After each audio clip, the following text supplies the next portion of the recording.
మనస్సులో ఏ విధమైనటువంటి శంక పెట్టుకోకుండా, ఆనాడు నాయందు నా మనస్సు స్వాస్థ్యత లేని సమయంలో నా శరీర బలంతో నేను రావణాసురుణ్ణి నిగ్రహించలేనటువంటి స్థితిలో రావణుడు బలాత్కారంగా నన్ను అపహరించాడు తప్ప నా మనస్సు రాముని యందే ఉన్నదైతే, సర్వకాలముల యందు రాముణ్ణి ధ్యానం చేసిన దాననైతే, సర్వకాలముల యందు పృథివీ, అంతరిక్షము, ఆకాశము, అష్టదిక్పాలకులు, సూర్యచంద్రులు, అంతరాత్మ, అగ్ని సాక్షిగా ఉండి నా మనస్సు ఒక్క క్షణం కూడా రాముణ్ణి విడిచిపెట్టనదే నిజమైతే ఈ అగ్నిహోత్రుడు నన్ను రక్షించుగాక. చచ్చిపోవాలని దూకేది రక్షించాలని ఎందుకంటుంది? రాముడి మనస్సులో ఉన్నటువంటి కోరిక తీరాలి. సీతమ్మ అగ్ని పునీత, ఆవిడని అపవాదు వెయ్యకూడదన్న రాముడి కోరిక తీరాలి. ఇది మహాపాతివ్రత్యం అంటే అని చెప్పి దూకింది ఆవిడ. దూకగానే చిత్రం ఏమిటో తెలుసా అండి? ఎవరొచ్చారో? నీతిధార అగ్నిహోత్రంలో పడిపోయినట్టు పడిపోయిందట. ఇది రామాయణానికి ఆయువు పట్టు. ఇప్పుడు అన్ని లోకాల నుంచి దీనికోసం ఇవాళ మీ అందరినీ రమ్మని చెప్పాను నేను. ఎందుకని అంటే ఈ స్తోత్రం ఏదైతే ఉందో ఇది దేవతలందరూ రాముడిని ఉద్దేశించి చేశారు. ఈ స్తోత్రం విన్నంత మాత్రం చేత కనీసం చదవమని కూడా చెప్పలేదు శాస్త్రంలో. ఇది చదివినా, ఈ స్తోత్రం విన్నా వాడు ఎన్నడూ పరాభవమును పొందడు. పరాభవం అంటే అవమానం, అంటే తప్పు చెయ్యడు. వాడి బుద్ధిని సక్రమంగా భగవానుడు నడిపిస్తాడు. అంత గొప్ప స్తోత్రం రామాయణాంతర్గతంలో. ఎప్పుడో తెలుసా అండి? సీతమ్మ దూకగానే బ్రహ్మగారు, శంకరుడు, ఇంద్రుడు, దేవతలు అందరూ వచ్చేశారు వాహనాలకి. వచ్చి వాళ్ళు అన్నారు, అక్కడికి వచ్చి నిలబడ్డారు. నిలబడి, అదేమిటయ్యా అంత పని చేశావు రామా, నువ్వు సాక్షాత్తుగా శ్రీ మహావిష్ణువి అన్నారు. వచ్చిన వాళ్ళు ఎవరు? తతో వైశ్రవణో రాజాయమాశ్చామిత్రకర్షణ సహస్రాక్షో మహేంద్రశ్చ వరుణశ్చ పరంతప షడర్ధనైన శ్రీమాన్ మహాదేవో వృషధ్వజ కర్తా సర్వస్య లోకస్య బ్రహ్మ బ్రహ్మ విదాంబర ఏతే సర్వే సమాగమ్య విమానై సూర్య సన్నిభై. దివ్యమైన విమానాలు ఎక్కొస్తే దీర్ఘమైన బాహువులెత్తి రాముడిలా అంజలి ఘటించట వాళ్ళందరికీ. బ్రహ్మగారు, శంకరుడు, ఇంద్రుడు, దేవతలందరూ వచ్చేశారు. వచ్చేస్తే వాళ్ళందరూ అన్నారు, ఆ నమస్కారం చేస్తున్న వాడిని చూసి, కర్తా సర్వస్య లోకస్య శ్రేష్టో జ్ఞానవతాంబర ఉపేక్షసే కథం సీతాం తతంతీం హవ్యవాహనే కథం దేవగణ శ్రేష్టామాత్మానం నవబుధ్యసే. అయ్యయ్యో, ఇదేమిటయా ఇంత గొప్పవాడివి రామా, నువ్వు కర్తా కారయితా చేయవా, నువ్వు లోకములను సృష్టించగలిగిన వాడివి, లయం చెయ్యగలిగిన వాడివి, పరబ్రహ్మానివి, సీతమ్మని అగ్నిలో ప్రవేశించమని ఎలా చెప్పావయ్యా అన్నారు. అంటే రాముడు అన్నాడు, మీరందరూ నా గురించి ఇలా చెప్తున్నారు, నేను చాలా గొప్పవాడిని అంటున్నారు, నేను అలా అనుకోవడం లేదు. ఆత్మానం మానుషం మన్యే రామం దశరథాత్మజం యోహం యస్య యతశ్చాహం భగవాన్ తద్బ్రవీతు మే. నేను దశరథ మహారాజు గారి కుమారుడు రాముణ్ణి, నేను నరుణ్ణి అనుకుంటున్నాను, మీరేమో నేను పరబ్రహ్మాన్ని అంటున్నారు. నాకు అలా నమ్మబుద్ధి అయ్యట్లేదు, నేను కేవలం నరుణ్ణని నేను అనుకుంటున్నాను. ఇప్పుడు చెప్పండి, రామాయణం నరుడిగా చదవాలా, దేవుడిగా చదవాలా? రాముడంతటి వాడు చిట్ట చివర తీర్పు చెప్పాడు, నరుడైతేనే రామాయణం అవుతుంది. అందుకని నేను నరుడనినే అనుకుంటున్నాను, నేను యథార్థమెవరో ఇప్పుడు మీరు చెప్పండి అన్నారు. అందుకే ఇంద్రుడు ఆనాడు అగస్త్యాశ్రమంలో కనపడినా మాట్లాడాల, శరభంగాశ్రమంలో అవతార ప్రయోజనం నెరవేరిపోయిన తర్వాత వచ్చి స్తోత్రం చేసి ఆయన ఎవరో చెప్తాను తప్ప ఇప్పుడు నరుడిగానే ఉండాలన్నాడు. ఎవరు కనపడలేదు. ఇప్పుడు చతుర్ముఖ బ్రహ్మగారు స్తోత్రం చేస్తున్నారు. ఈ స్తోత్రాన్ని ఒక్కసారి వినండి. ఇది విన్నంత మాత్రం చేత అపార ఫలితం రామాయణంలో.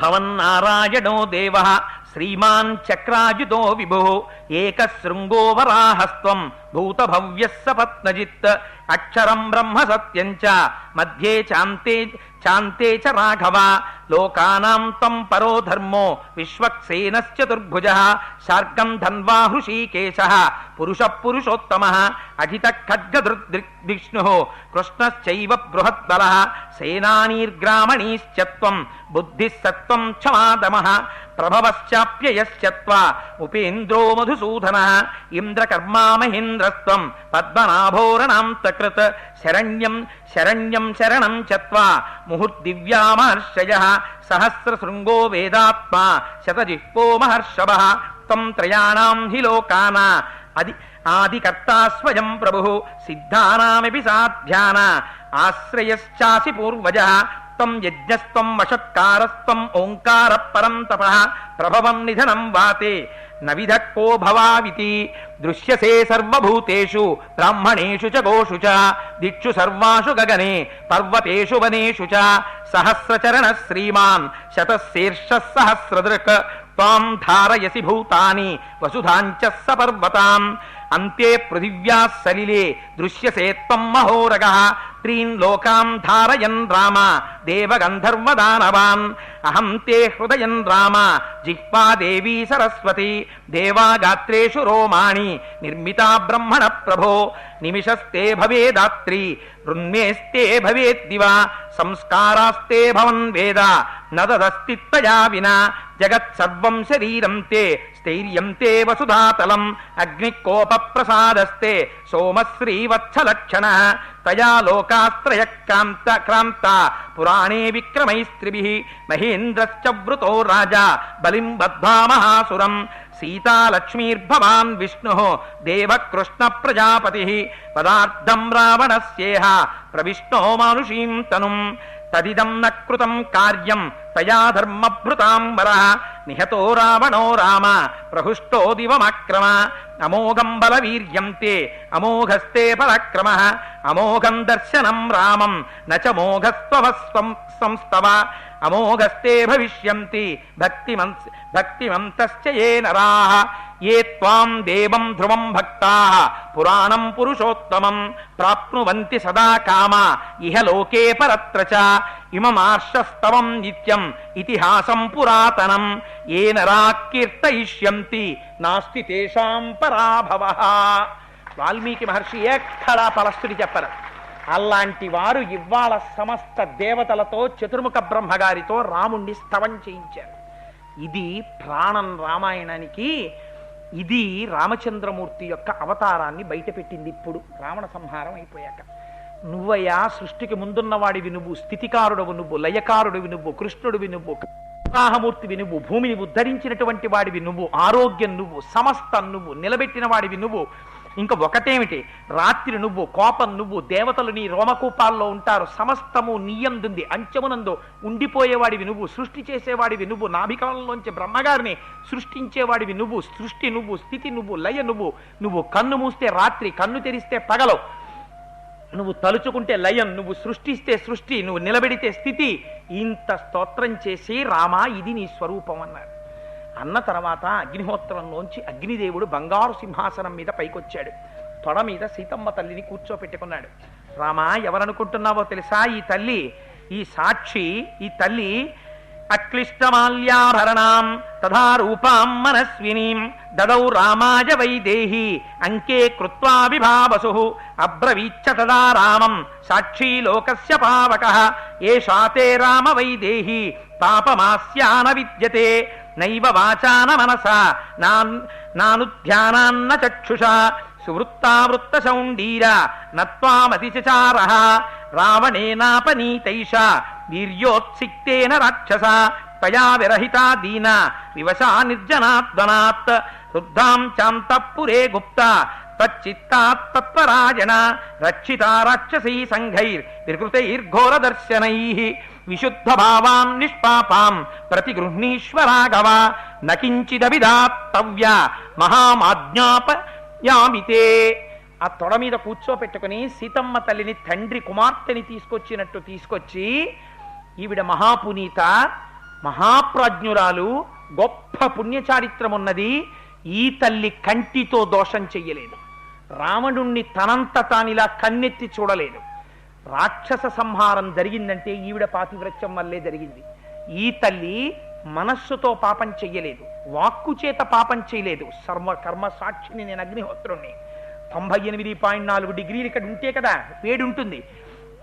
అందుకని నేను సమస్త జీవుల యొక్క కర్మలని చూస్తూ ఉంటాను. ఈ తల్లి యందు కించిత్ దోషం లేదు. రామా సర్వకాల సర్వావస్థల యందు నీనామని చెప్పుకుని నీ పాదముల యందు మనస్సు పెట్టుకున్న తల్లి ఈ సీతమ్మ. నువ్వు ఇంకొక మాట చెబితే నేను అంగీకరించను. ఈ సీతమ్మని నువ్వు స్వీకరించు అన్నారు. రాముడు అన్నాడు, మహాప్రభో మీరందరూ చెప్పవలసిన అవసరం లేదు.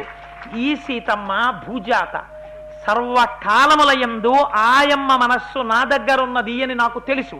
సముద్రం చెలియలి కట్టని దాటలేనట్టు అగ్నిహోత్రాన్ని చేతపట్టలేనట్టు సీతమ్మని రావణుడు తాకలేడన్న విషయం నాకు తెలుసు.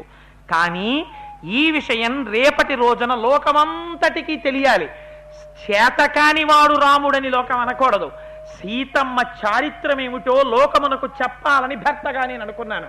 అందుకని అంత ధైర్యంగా కన్నుల నీరు వరదలై పారుతున్నా సీతమ్మని చితి ప్రవేశం చేయించాను.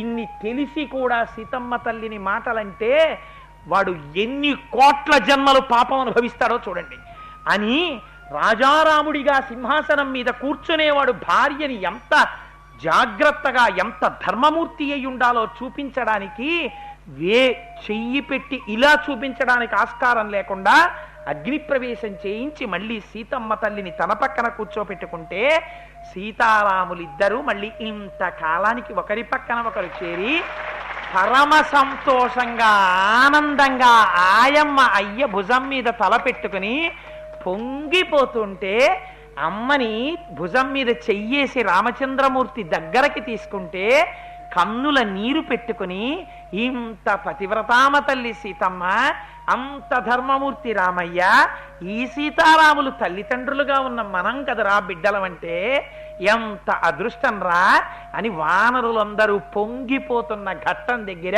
ఇవాల్టి ఉపన్యాసాన్ని పూర్తి చేస్తారు.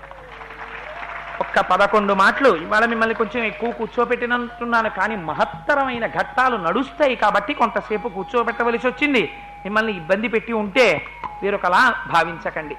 చేత ఒక్క 11 మాటలు స్వామి నామని చెప్పేసి అందులో ఇవాళ పరమప్రసన్నుడై ఉన్నాడు. పొంగిపోతాడు, ఓహో పిల్లలు చూసావా సీత ఎలా చెప్పేస్తున్నారో అని. అందుకని ఇవాళ హనుమ అంత పొగిడింది కదా అమ్మ, అందుకని హనుమ వైపు నుంచి వచ్చింది మళ్ళీ. అందుకని అందరం చెప్పేద్దాం ఒక్కసారి. సమలంకృత దివ్య స్వర్ణోపవీతం కటితట విలసిత కాంచన చేలం మంజు మంజీర మహిత పదాబ్జం దినమణిశత నిభ దివ్య ప్రకాశం దాసముఖాంబోజ దశశతభానుం వాల్మీకి కృత కావ్యవరసరోహంసం సుగ్రీవ శ్రీరామ సంధాన హేతుం అగ్నిసాక్షీకృత అర్కజరామం శ్రీరామ సుగ్రీవ సఖ్యోల్లాసం సుగ్రీవ పట్టాభిషేక ప్రవీణం రామచంద్ర దత్త రమణీయ భూషం స్వయం ప్రభాదత్త సుఫలాతి భోజ్యం లంకాగమన సమలంకృత దేహం సాగరోల్లంఘన సంపూర్ణకాయం భద్రాచల రామ భద్ర సమేతం. అసలు నాకు అనుమానంగా ఉంది, ఒకవేళ తెల్లవారే వరకు రామకథ చెప్పినా మీరు కూర్చుంటారేమో. మీ భక్తికి నిజంగా సీతారాములు పొంగిపోయి ఉంటారు. ఇంకొక్కసారి శ్రీరామదూతం శిరసా నమామి. సర్వం శ్రీ ఉమామహేశ్వర బ్రహ్మార్పణమస్తు. స్వస్తి.